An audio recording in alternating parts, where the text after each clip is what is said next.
From VOA Learning English, this is the Economics Report. China's economy is growing slowly after years of strong gains. Some China watchers in the United States say the Chinese economy is stagnating, which means slowing down and not moving. They say stagnation is a real threat unless new reforms can bring big changes to the Chinese system. Some U.S. policymakers want to know how economic stagnation could affect the United States. Matt Salmon of Arizona is a member of the House of Representatives. At a recent congressional hearing, he said China's efforts for development and global influence have alienated partners and allies alike. There are cracks in the foundation, and imbalances remain politically, economically, and militarily. Chinese government numbers show its economy grew at its slowest rate in 24 years in 2014. Its growth rate was under 8%, 2% less than a few years ago. The International Monetary Fund has predicted that China's gross domestic product will grow at a yearly rate of 5.9% over the next 6 years. Derek Scissors is with the American Enterprise Institute in Washington, D.C. At the hearing, he said China's economic slowdown is not avoidable. Mr. Scissors said he does not believe the stagnation will lead to an economic collapse.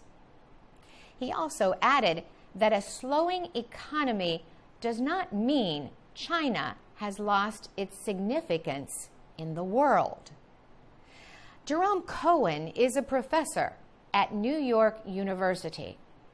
He said many authoritarian governments were able to continue steady economic growth. He said China is no exception. For VOA Learning English, I'm Carolyn Presutti.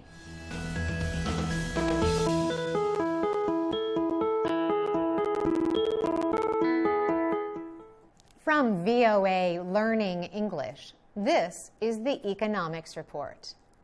World oil prices have dropped by about 30% since June.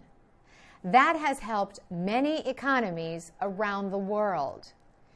Increased American oil production is one reason for the price change. Jim Crane is an energy expert at the James Baker Institute for Public Policy at Rice University. He says slowing economies in China and Europe have also reduced the demand for oil. In the past, the Organization of Petroleum Exporting Countries, OPEC, would react to decreasing demand by cutting production. The 12 member states often cooperate to influence oil prices around the world. However, Jim Crane says members want to defend their share of the market and are unwilling to make production cuts. This could affect small oil-producing companies in the U.S. Small companies feel the effects of falling prices more sharply. U.S. companies are not alone in feeling pressure. Oil makes up 83% of Nigeria's exports and 70% of the nation's economy. Nigeria's finance minister recently announced measures to make up for lost oil money, including a 6% cut in government spending. India is increasingly dependent on oil imports. Lower oil prices have helped ease high inflation. The government also has moved to cut back fuel subsidies. The move has not affected the price people pay for fuel because of the sharp decrease in oil prices. In places like Houston, Texas, the oil industry is a major employer. Economist Patrick Jankowski says the oversupply will slowly disappear. He says lower prices may make energy company leaders nervous, but most are prepared to deal with it. For VOA Learning English, I'm Carolyn Presutti.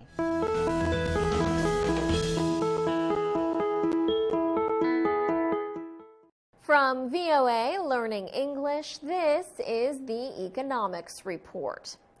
About 500 American companies operating in China say they are making a profit.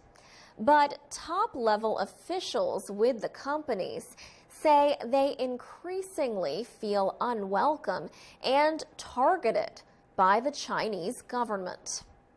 The American Chamber of Commerce in China, known as AmCham China, recently released the survey results of its members.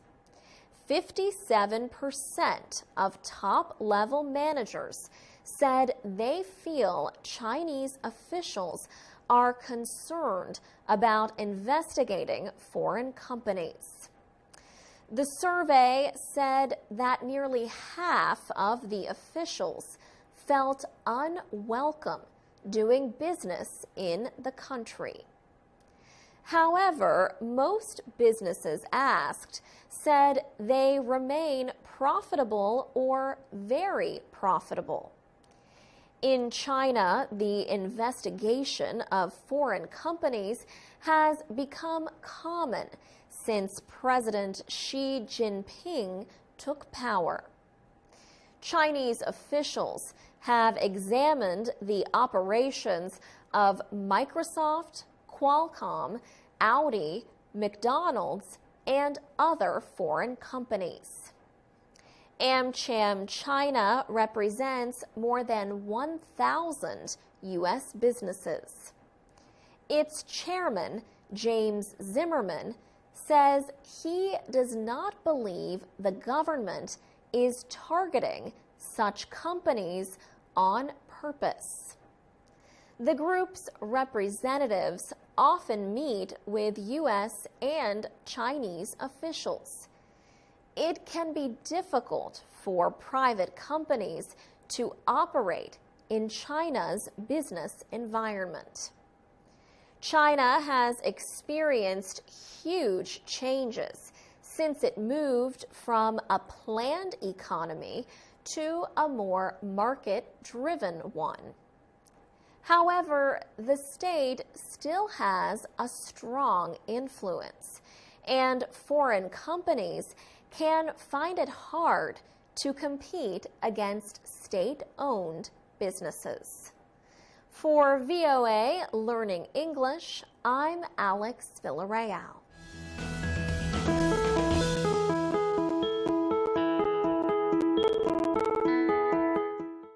From VOA Learning English, this is the Economics Report. In May, anti-China protesters in Vietnam caused damage to at least 460 factories owned by foreigners. Thousands of foreign investors fled Vietnam. They feared there would be more riots. But foreign investment has now returned to levels that existed before the protests. The flow of money returned for three main reasons. The government has promised to protect foreign investors. Also, the economy continues to grow. Finally, the cost of manufacturing remains low. Clothing, furniture, and electronics factories have begun operating again in Vietnam. 20 people died in the protests and hundreds were injured. The protesters were angry about China's placement of an oil industry structure in waters that Vietnam claims as its territory. Long-term tensions between the two countries worsened. China and Vietnam fought a border war in 1979. Foreign investment is 17% of Vietnam's economy and 66% of its exports. It provides half of Vietnam's tax income. Ralph Mateus is the owner of a market advising company in Ho Chi Minh City. He says foreign investment has returned because of the government's strong actions. Foreign investors from Japan, Singapore, South Korea, and Taiwan have entered Vietnam since the government ended investment restrictions in 1987. Their projects have helped support Vietnam's $155 billion economy and have lowered poverty by adding jobs. In July, China moved the oil platform following talks with Vietnam. Before the riots, China was the 7th largest investor in Vietnam. Last year, it invested $2.3 billion into the country. For VOA Learning English, I'm Laurel Bowman.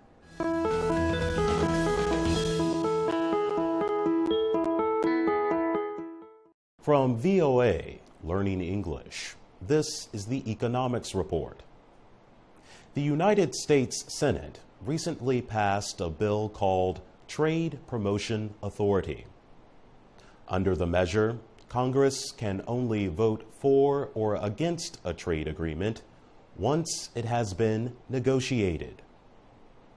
This ability to fast-track such agreements could be important when Congress considers possible free trade deals with other countries. The issue of free trade can fuel a debate about U.S. jobs. Many labor unions and Democratic Party members support a little-known federal program for American workers. It is called the Trade Adjustment Assistance Program. It provides financial assistance to those who lose their job because of increased foreign competition. Conservatives say the program is ineffective and costs too much. But a former steelworker says the program works and should be expanded. Michael Smith worked at the Bethlehem Steel Mill in Sparrows Point, Maryland. The mill was once a major producer of steel.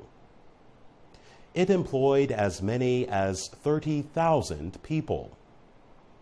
But it closed in 2012, and Mr. Smith lost his job. He received training, however, through the Trade Adjustment Assistance Program, which helped him go back to school. Mr. Smith's experience with the TAA was good. However, Dan Eikenson of the Cato Institute Research Group opposes the $400 million program.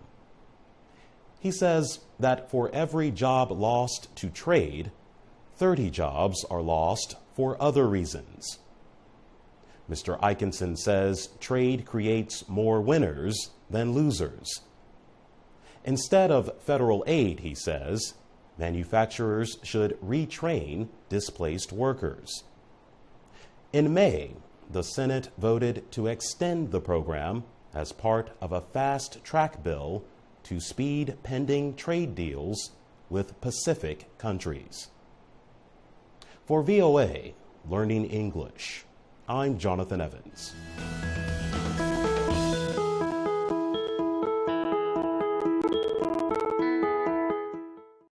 From VOA Learning English, this is the Economics Report.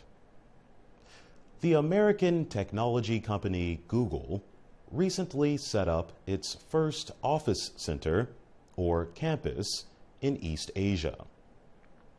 Google officials want the training center in Seoul, South Korea, to support people who are starting up new internet businesses. They hope this will lead to more Korean high-technology programs in the world market. In return, the company wants more ties to the Korean market.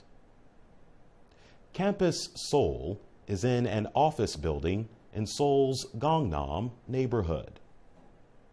It will have 2,000 square meters of open office space for Korean internet entrepreneurs to work.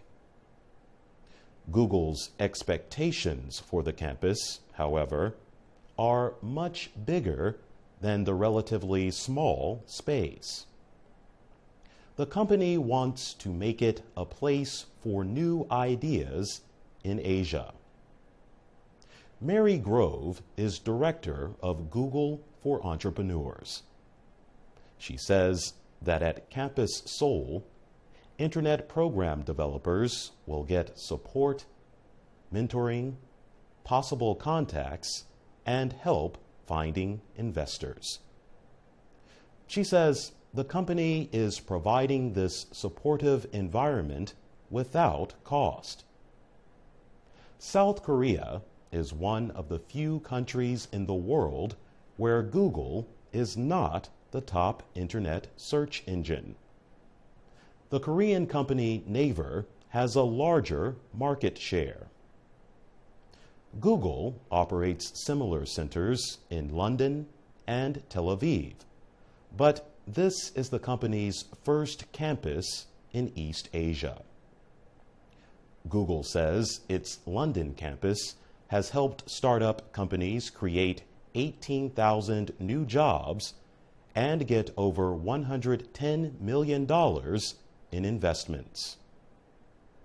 Google decided on Seoul because it has some of the fastest internet speeds and many talented, well-educated engineers. The city also has one of the highest percentages of smartphone users in the world. For VOA Learning English, I'm Jonathan Evans.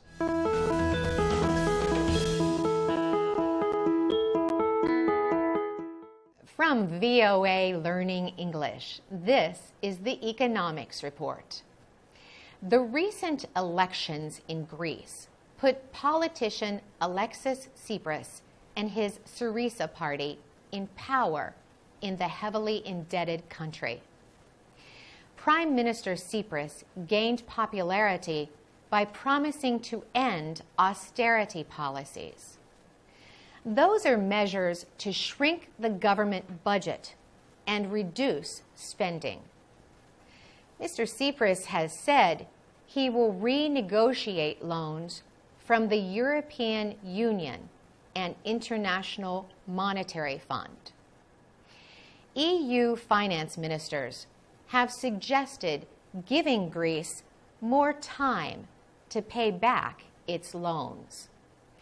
However, there is little support for canceling any of the debt.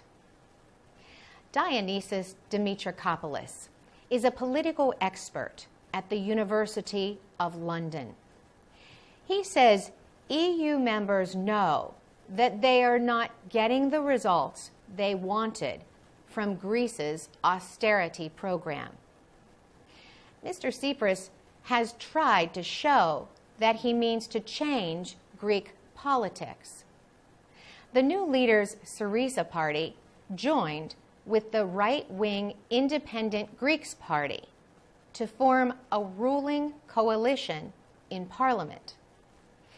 Both parties want to change the terms of Greece's loan deal, but they agree on little else. EU Commission President Jean-Claude Juncker told reporters that EU officials would have to look at the demands of the new Greek government. And German officials have stated that it may be better for Greece to stop using the euro as its currency. However, expert Dionysios Dimitrakopoulos says the cost of Greece leaving the eurozone may be too high. There may be more questions facing EU officials. British Prime Minister David Cameron says he would seek to renegotiate Britain's relationship with the EU if his party wins elections in May. For VOA Learning English, I'm Carolyn Presutti.